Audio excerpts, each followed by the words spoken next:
Britain entered World War II with a hodgepodge of sidearms inherited from the Great War, colonial campaigns, and emergency purchases. Officers needed reliable backup weapons. Commandos needed silent killers. Tank crews needed something small enough to fit in a cramped turret. The British military issued revolvers, semi-automatics, captured weapons, and even improvised designs to keep fighting men armed when supplies ran thin.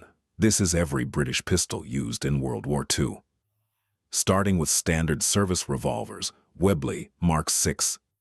This was the iconic British officer's sidearm from 1915 onward. It fired a heavy .455 caliber round with serious stopping power. The top break action allowed for fast reloading under pressure. It was robust, utterly reliable in mud and rain, and could be field stripped with minimal tools. The problem is the ammunition was already obsolete by 1939. Britain was transitioning to smaller calibers to match modern logistics. Still, thousands of officers carried the Mark VI throughout the war because it worked. A true war horse, Webley Mark IV. This was the smaller framed predecessor to the Mark VI. It was lighter and easier to carry for prolonged periods. Many were converted to fire .38 caliber rounds to match the new British standard. It lacked the raw punch of the .455, but the reduced recoil made follow-up shots faster and more accurate. Older models stayed in service primarily with rear echelon troops and home guard units.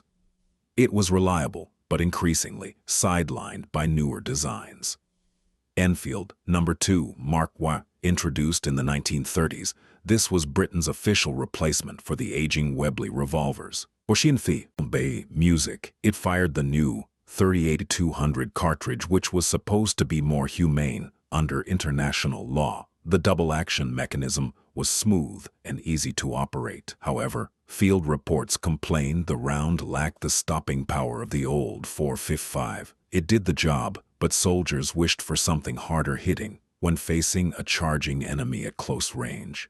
Enfield No. 2 Mark I Star, the commando variant. This version removed the hammer spur entirely to prevent snagging on parachute lines or webbing during fast raids.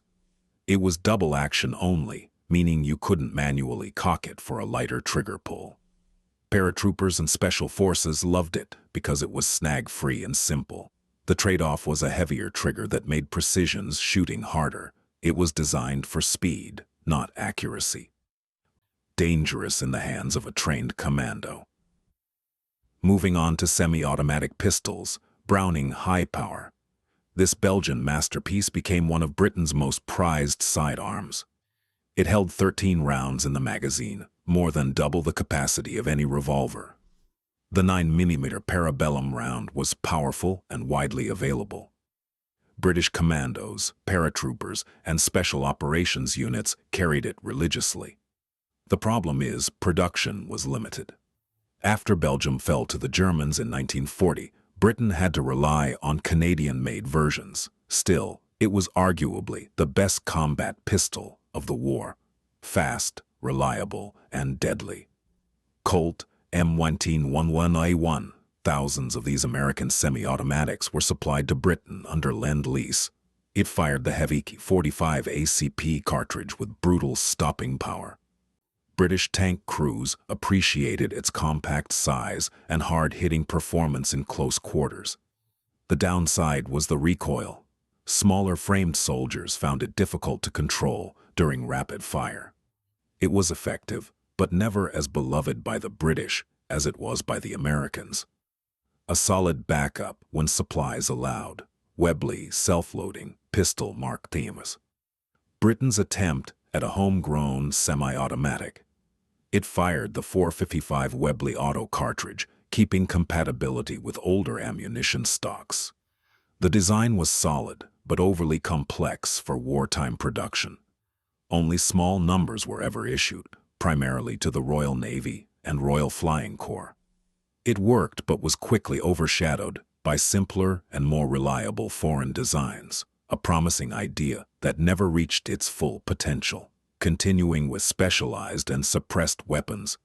Welrod Mark Me. This was one of the war's most unusual pistols, designed by the Special Operations Executive for silent assassinations behind enemy lines. It was a bolt-action pistol with an integrated suppressor. Firing subsonic 32 ACP rounds, it was virtually silent. Agents could eliminate sentries without alerting nearby guards. The magazine held just 6 rounds and reloading was slow. It wasn't meant for firefights. It was a tool for killing quietly and disappearing into the night.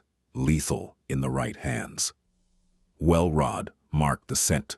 An improved version chambered in 9mm parabellum for better stopping power. The suppressor was even more effective than the original. British and American special forces used it extensively in occupied Europe. The problem is, it was still slow to reload and awkward to carry. It required training to use effectively. But for covert operations, nothing else came close. A surgical weapon for surgical missions. Delisle carbine pistol variant. Technically a carbine, but some sources reference a cut-down pistol version used by commandos. It fired subsonic ACP rounds through an integral suppressor. The result was a weapon quieter than the Well-Rod with more stopping power.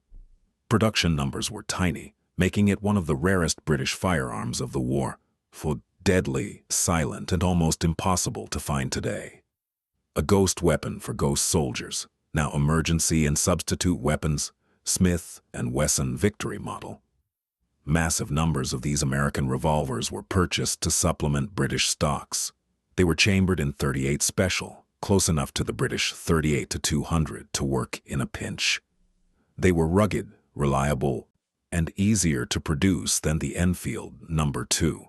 Issued primarily to rear echelon troops, military police, and home guard units. Not glamorous, but they filled a critical gap when Britain needed sidearms desperately. They worked. Colt New Service, another American import, this heavy-framed revolver fired the powerful .455 Webley cartridge. Britain purchased thousands during World War I, and many remained in service during World War II. Primarily issued to naval personnel and colonial forces. It was tough, dependable, and could handle the punishment of tropical climates and saltwater environments. A workhorse that refused to quit. And finally, captured and improvised pistols, German Luger P08. British troops captured thousands of these iconic German pistols. Many officers kept them as trophies or personal sidearms. The 9mm parabellum ammunition was compatible with captured German stocks and the Browning high power. It was a status symbol as much as a functional weapon. The problem is replacement parts were impossible to find. If it broke, it became a paperweight. Still, it was a beautiful piece of engineering. Dangerous, but impractical for sustained use. Walther P38, another captured German sidearm that saw limited British use. It was more reliable and easier to maintain than the Luger. Some British intelligence officers carried captured P38s during covert operations to blend in with the enemy. It worked well enough, but again, logistics made it a gamble. If you ran out of ammunition or broke apart, you were out of luck. Webley and Scott automatic pistols, various civilian models. In the chaos of 1940, the British government requisitioned civilian pistols from gun shops and private owners. These included various Webley semi-automatics in 25, 32, and 380 calibers. They were issued to home guard units and auxiliary forces. Quality varied wildly. Some were excellent, others barely functional. They were better than nothing, but far from ideal. Desperate times required desperate measures. British pistol doctrine focused on the sidearm as a last-ditch weapon. Officers carried them for command presence and self-defense. Tank crews needed them because rifles were too long inside cramped turrets. Paratroopers wanted compact firepower that wouldn't snag string jumps. Commandos demanded silence and stopping power for raids behind enemy lines. The result was a chaotic mix of revolvers, semi-automatics, captured weapons, and improvised solutions. No single pistol dominated. Instead, Britain relied on whatever worked and whatever was available. Logistics dictated reality more than doctrine. The transition from .455 to .38 caliber reflected broader trends. Smaller cartridges meant lighter ammunition loads and faster reloading, but soldiers complained the .38-200 lacked the bone-breaking impact of the old .450 Webley. This tension between logistics and lethality defined British sidearm policy throughout the war. The Browning high power represented the future, but production constraints kept revolvers in service until the very end. Suppressed weapons like the Welrod and Delisle showed Britain's commitment to special operations. These weren't battlefield pistols. They were assassination tools designed for covert work behind enemy lines. Their rarity reflected their specialized role. Only elite units received them, and only for specific missions where silence was more important than firepower. Captured German pistols filled gaps, but also created logistical nightmares. Ammunition compatibility was hit or miss. Replacement parts were non-existent. Officers who carried Lugers or Walthers did so out of preference, not practicality. They were trophies that happened to shoot, not reliable service weapons. By 1945, Britain had armed hundreds of thousands of soldiers, sailors, and airmen with a bewildering variety of pistols. Some were excellent, some were obsolete, some were improvised.